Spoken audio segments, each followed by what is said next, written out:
పావు కేజీ కందిపప్పు తీసుకోవాలి, శుభ్రంగా కడుక్కోవాలి. శుభ్రంగా కడిగి తగినన్ని వాటర్ పోసుకోవాలి. టమాటాలు శుభ్రంగా కడిగి 3 టమాటాలు వేసుకోవాలి.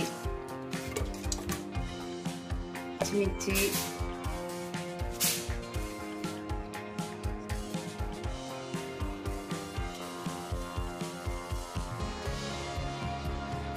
ఉల్లిపాయ శుభ్రంగా కడుక్కొని ఉల్లిపాయ వేసుకోవాలి.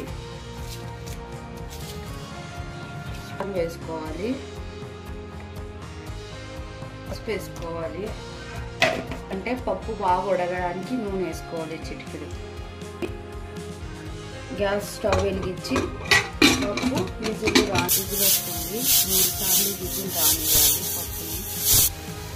సాంబార్లోకి కూరగాయలు దోసకాయలు, టమోటా, దొండకాయలు, మునక్కాయలు, క్యారెట్, ఉల్లిపాయలు, బెండకాయలు, పచ్చిమిర్చి అన్నీ వేసుకోవాలి.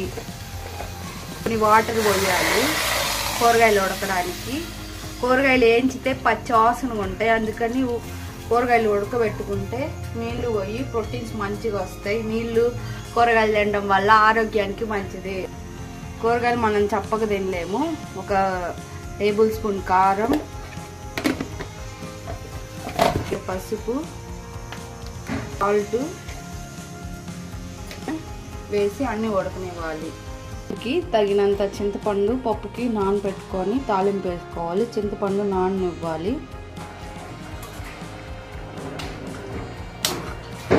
పప్పు తాలింపు వేసుకోవాలి. సాంబారు తగినంత నూనె వేసుకోవాలి.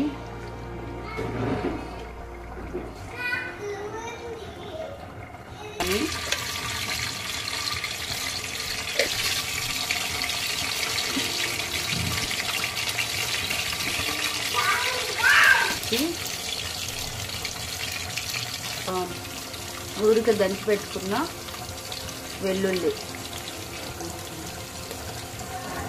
బాగా వేగనివ్వాలి, ఎర్రగా వచ్చే వరకు. మొత్తము ఇలా ఎర్రగా వేగనివ్వాలి. వేగనిచ్చిన తర్వాత చింతపండు పోసుకోవాలి. చింతపండు పులుసు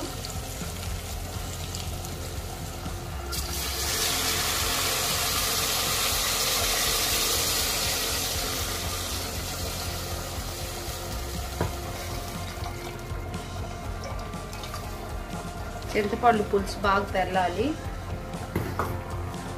కూరగాయలు సాంబార్కి కావాల్సిన కూరగాయలు బాగా ఉడికినాయి. ఉడికిన తర్వాత గ్యాస్ ఆఫ్ చేసుకోవాలి. తెల్లుతుంది. అలా తెల్లిన తర్వాత ఉడకబెట్టిన కూరగాయలు ఆ చింతపండులో పోయాలి. ఆ చింతపండు వాటర్లో ఒక 5 మినిట్స్ బాగా తెల్లనియాలి. అబ్బా కుక్కర్ విజిల్ తీసుకోవాలి. తీసుకున్న తర్వాత ఫస్ట్ మనం పప్పులో సాల్ట్ వేసుకోలేదు కదా, ఇప్పుడు సాల్ట్ వేసుకోవాలి తగినంత.